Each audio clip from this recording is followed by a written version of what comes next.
मित्रों नमस्कार।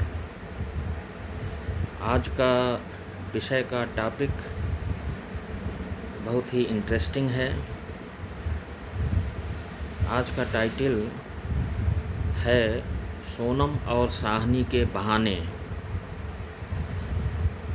आज वीडियो बहुत ही साधारण विषय पर है। इस समय विश्व पटल पर बहुत सी घटनाएं घटित हो रही हैं। एक तरफ रूस यूक्रेन युद्ध कई सालों से चल रहा है तथा दूसरी ओर इजरायल ने ईरान पर आक्रमण कर दिया है। ईरान की ओर से उसका प्रत्युत्तर आक्रमण के रूप में हो रहा है। अमेरिका भी इजरायल के साथ है। अमेरिका में चाहे डेमोक्रेट हों या रिपब्लिकन, सत्ता की चाबी यहूदी लाभों के हाथ में रहती है। तो इसलिए अमेरिका को इजरायल का साथ देना ही होगा। भारत की नीति क्या होनी चाहिए, यदि इस पर बात की जाए तो सबसे अच्छी नीति तो यह है कि भारत तटस्थ रहकर लड़ाई को ख़त्म कराने का प्रयास करे। भारत युद्धों को बंद कराने का प्रयत्न करे।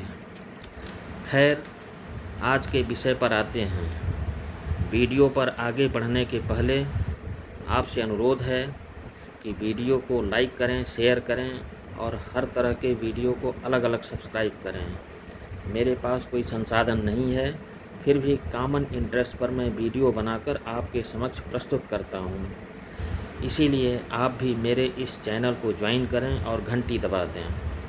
वीडियो को लाइक करें, शेयर करें और सब्सक्राइब ज़रूर करें।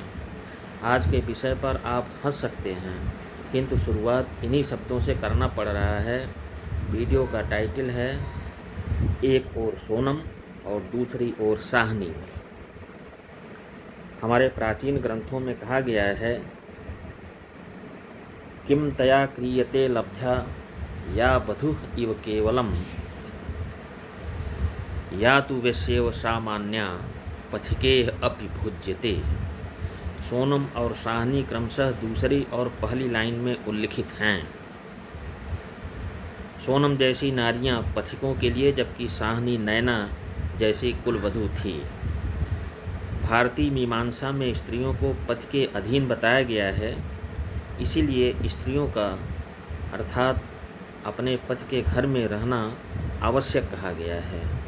नदी तीरे च ए वृक्षा परगृहेषु कामिनी मंत्रिहीना च राजान शीघ्र नश्यन्ति संशयम्। आगे कहा गया है, स्त्री भ्रमंति विनश्यति, और यह भी कहा गया है, नश्यति पर हस्तगता स्त्रियः। स्त्रियों को दूसरे के घर में नहीं रहना चाहिए, क्योंकि दूसरों के घर में रहने वाली स्त्रियां नष्ट हो जाती हैं। फिर आगे कहा गया है, सा भार्या या शुचिः दक्षा, सा भार्या या पतिव्रता, सा भार्या या पतिप्रीता, सा भार्या सत्यवादिनी। सोनम या साहनी किनको इस खांचे में रखेंगे? सोनम ने अपने पति को मारा, जबकि साहनी नैना पति के हाथों मारी गई। जबकि स्त्री के लिए कहा गया है, वह पति के प्रति समर्पित हो तथा पति से प्रेम रखे। दूसरी ओर पुरुष के लिए अन्य मानक रखे गए हैं। स्त्री भी कस्य न खंडितम भुवि मना को नाम राज्ञम प्रियः। सभी पुरुष रूपवती स्त्रियों के बस में बताए गए हैं। स्त्रियों का उपभोग उनके लिए अनिवार्य किया गया है। नारी पीन पयोधरोरु युगलम स्वप्नो अपि न अलिंगतम मातु केवलम एव यौवन वनच्छेदो कुठारा वयम। सोनम यदि स्त्री है तो ऐसा क्यों कहा गया है? वह वीर्यम बलम राज्ञो ब्राह्मणो ब्रह्मविद बली रूप यौवन माधुर्यम स्त्रीणाम बलम उत्तमम। नैना साहनी में तो यह रहा होगा, लेकिन सोनम में मधुर व्यवहार कहाँ है? स्त्रियां क्या पदार्थ की तरह हैं और उनके साथ वैसा ही व्यवहार किया जाए?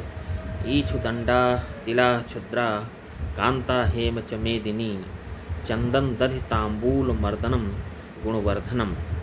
तब तो सोनम राइट है और साहनी नैना के साथ तो गलत हुआ।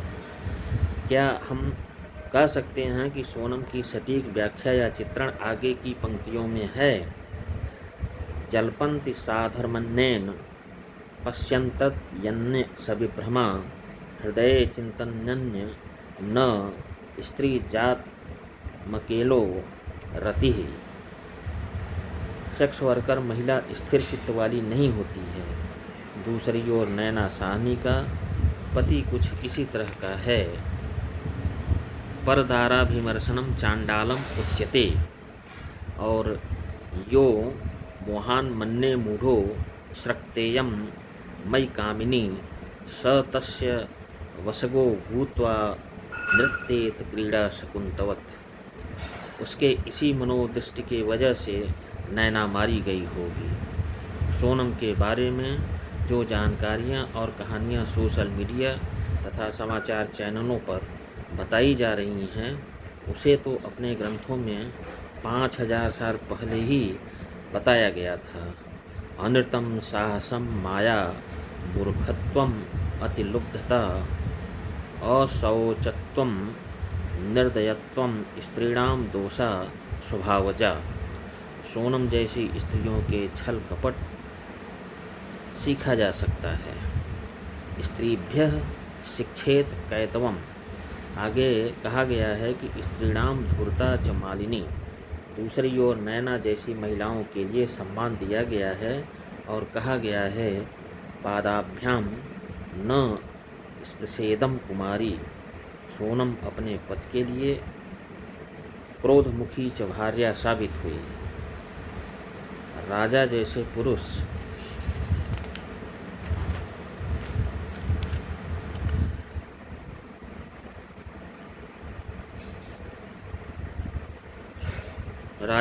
पुरुष को सोनम के हादसे से बचने के लिए अपने प्राचीन ग्रंथों में कहा गया है त्यजेत क्रोधमुखी भार्या निःस्नेहान बांधवा त्यजेत। राजा सोनम के विवाह न होता तो ही अच्छा होता। वरम न दारा उदारा। सोनम जैसी स्त्रियां घर में अशांति का कारण बनती हैं।